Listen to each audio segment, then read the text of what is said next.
The Word of God is alive and powerful, sharper than any two-edged sword, piercing even to the dividing asunder of the soul and the spirit, and of the joints and the marrow, and is a critic of the thoughts and intents of the heart.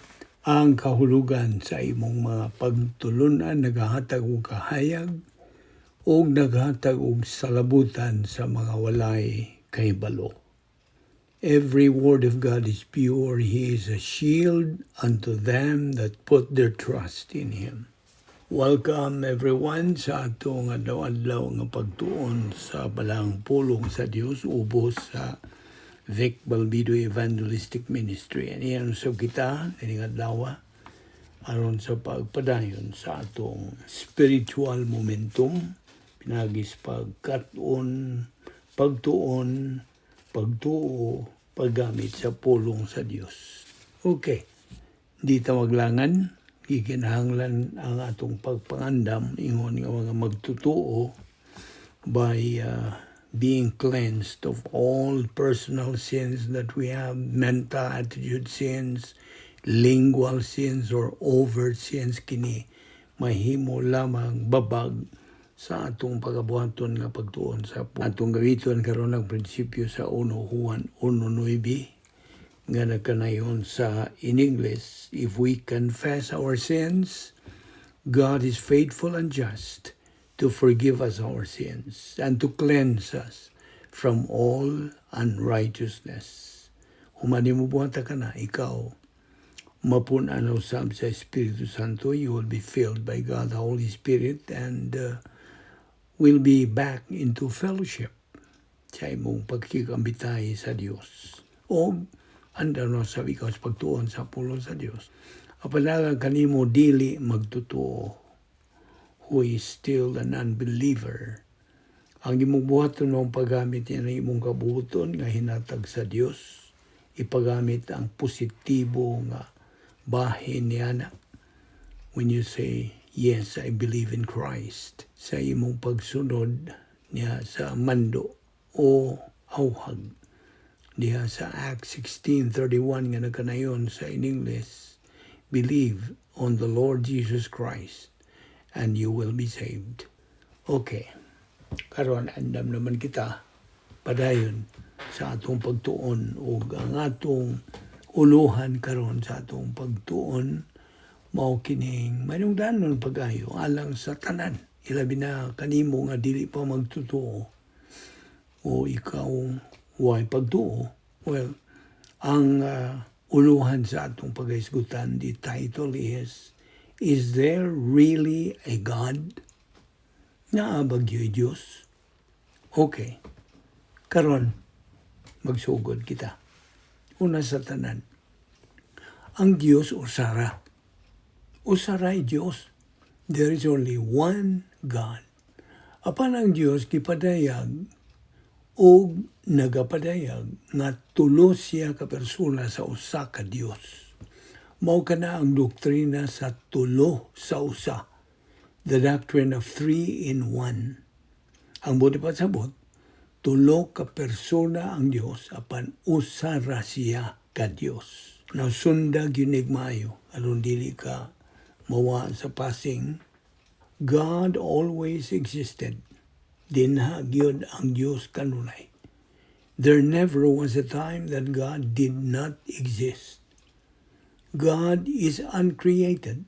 Wala siya buhata. Why nagabuhat kaniya? He is uncreated. He is self-existing. Now, early in life, probably you became aware. Doon na kay daghang mga pangutana nga, naabagi Diyos. Does He exist? Or there is? Or is there a God? Now, tingali mo, miabot ka niya ng punto sa imong kinabuhi nga musugod ka sa you began to wonder about the source, about the cause, about the nature, or perhaps ang tuyo sa mga butang. And you reach to a point nga ikaw you became curious and say to yourself, there could be a supreme being. Well, to imagine that there may be a God is much easier than to understand as to who and what He is. Gusto? Now, ang matag tao, every person, moabot gyud siya niya ng bahin sa iyang kinabuhi nga mo question siya, mangutan na siya siyang kaugalingon nga, and what I mean is, he can attain the stage of God consciousness. Marabag mangutan na siya, naagyo Diyos siguro. At least above minimum intelligence and age. That's according to what is described here sa Roma 1:19-20. Apan, ang labing dakong tahas, ingnon ta, sa pag-ila sa Dios, nanginahanglan kiniog, labaw sa kinaiyanhon nga maukit-ukiton. Buto sabot, it requires more than innate curiosity. Kini nanginahanglan ug usa ka positibo nga kabubuton. It demands a positive volition. Usa ka mainiton nga tinguhas tao nga mailhan niya ang Dios.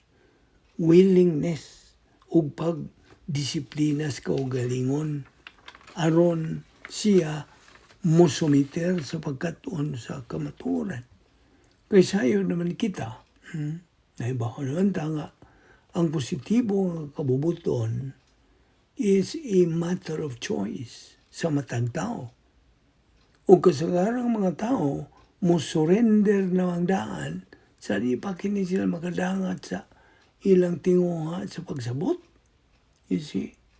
Bueno, una sa tanan, ang Diyos mismo, mi padayag, mi angkon nga siya usa ka persona. God is a person. Okay? Unsa iyang isulti bahay niya. Ang Diyos nagaingon, ako mao si ako. I am that I am. So kana lang pag-ingon niya ana, usa siya ka persona. Correct? O sa iyang pagkapersona, mailhan na nimo siya sa iyang pagkatinuod kung nahimo na nimong tinuod siya sa imong kinabuhi. As a Christian, ingon nga Kristohanon, inumdumi nga ang bugtong paagi for you to make God real in your life is for you to make the Word of God real in your life. Kaya nga naman, tungod, kay di manimo mabuwag ang buhing pulong sa sinulat nga pulong. Yung ka na. Di nimo mabuwag ang pulong sa Diyos o ang Diyos mismo. That is why, ako yung trahedya nga to notice that labihan sa kapagga ng mga katawhang mga Kristohanon. Mga Kristohanon, so many Christians fail in this particular aspect. Tungod kay kasagaran kanila in the first place, na sila sayop na ng mga pasiuna silang kinabuhi. They have wrong priorities in life. That is the main culprit in this matter, in this particular aspect. Wrong priorities in life. Ug tungod niini, they consequently fail to deal with their children when they are supposed to train them the Christian values and principles in life. Mga pagkagmay pa ni sila at an early age. Ug may inungdan nga, kasagaran ni ining mga batanon karon in their generation do not have a clue. Wag yun sila alamang how to honor God, how to live the Christian way of life. Iba ka nga no? Again, tungod kang ilang mga ginikanan na pakyas sa pag-agak, sa pagmatuto ni ini nila. to guide them in their Christian life. They are just the products of their parents being losers in life. Bakong ano? Again, because of the parents' negative volition towards Bible doctrine. Mga Kristiyano, kundi sila. Wala sila gana. Wala sila kaikag sa pagtuon sa pulo sa Diyos. Wala. Being losers or winners in life, kini is a matter of choice. Gusto? Wa may mabasol except themselves ra. Sila ra yung mga parents ang mabasol sa pagkabadlungon sa ilang mga anak. Sila ra yun. Now, grabe, ini nga itong panahon karon at this point in time, ang mga kabataan, mga bagong tubo karon, because wa man ni sila maagak, matuto sa husto, never guided and disciplined properly sa ilang mga ginikanan, mga wayward na, mga badlungon na, labad na suo sa mga ginikanan, labad na suo sa katilingban. Ang uban, mga adis-adis na, mga druggies ba? They have become a menace to society, a liability to society rather than an asset sa katilingban. Kanya ang grabe para ba? Kaya mga ginikanan, mga magtutuo ra ba unta? They are believers. Kita kong mga ginikanan who are Christians, gagmay pa ni nga itong mga kamataan. Ato na unta, and we're supposed to matuto sa itong mga kabataan, pinagay pagtudlo kanila. Di lang sa mga Christian values, kundi libahin sa Diyos. Nakabitaw sa gisultis ba ang kasulatan diya si Bruanon 4:12 nga nagaingon og ang pulong sa Diyos buhi ug nagalihok nga gamhanan, etc. Ug diha po sa 2 Timoteo 3:16 ug 17 ang tibuok nga kasulatan gipaginhawa sa Dios. Ug may kapuslanan alang sa pagpanudlo, alang sa pagpamadlong, alang sa pagpanulid, ug alang sa pagmatuto sa pagkamatarong.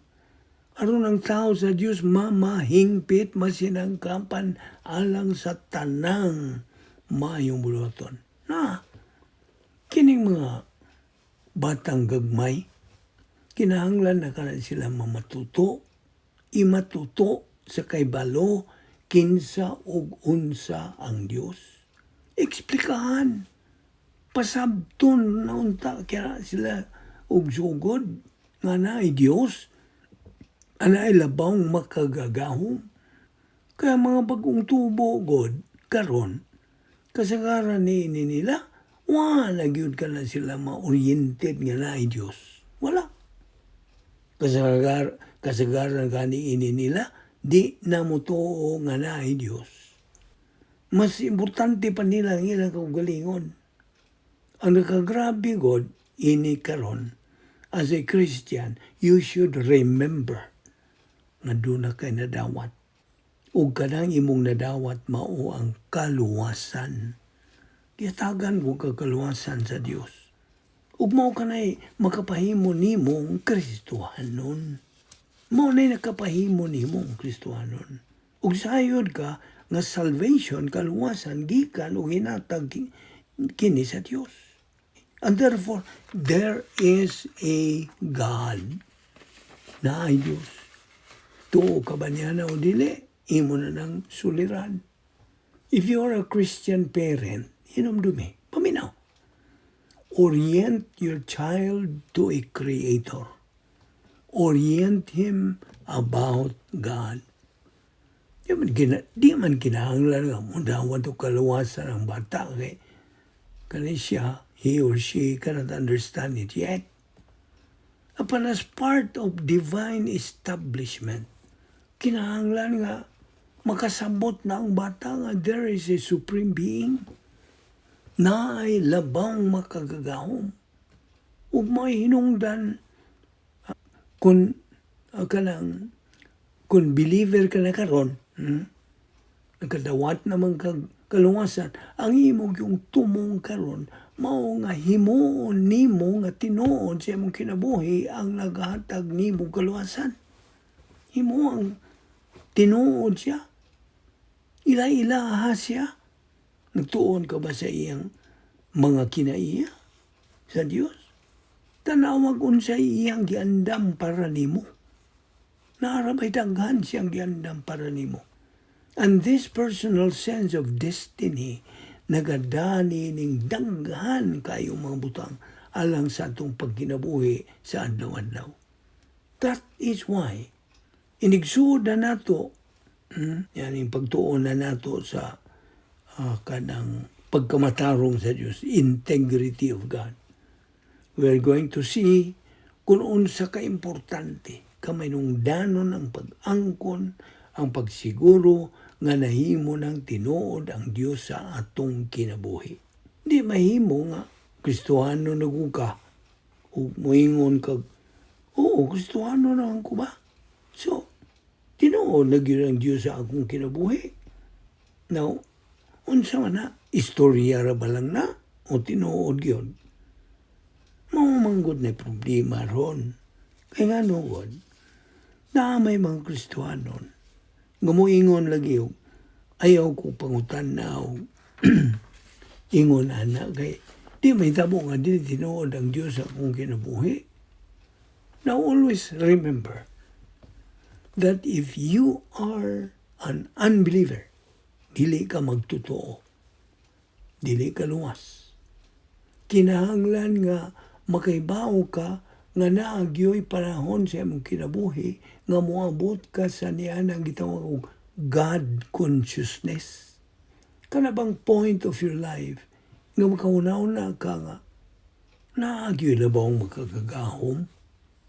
But kung di na nimo na panumbalingon, if you ignore it o disregard it, o di nimo ka na luwaton, it's all up to you. Narana nimo. If you just think for a moment, krabiha sa Diyos, no?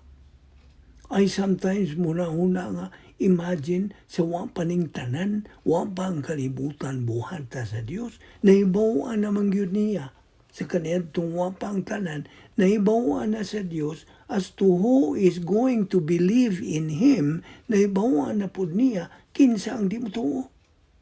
Ang di mo tuo niya. Naibawaan na. Kinsay mo dawat sa kaluwasan, kinsay mo sa likway. He perfectly knows all this sa wapang tanan. Can you imagine that? Naibaw ng Diyos, human ka mo dawat niya, naibawaan, o naibaw na siya unsay imong mga kinahanglan. Ingon nga anak na niya, anak na ka sa Diyos. Human ka maluwas.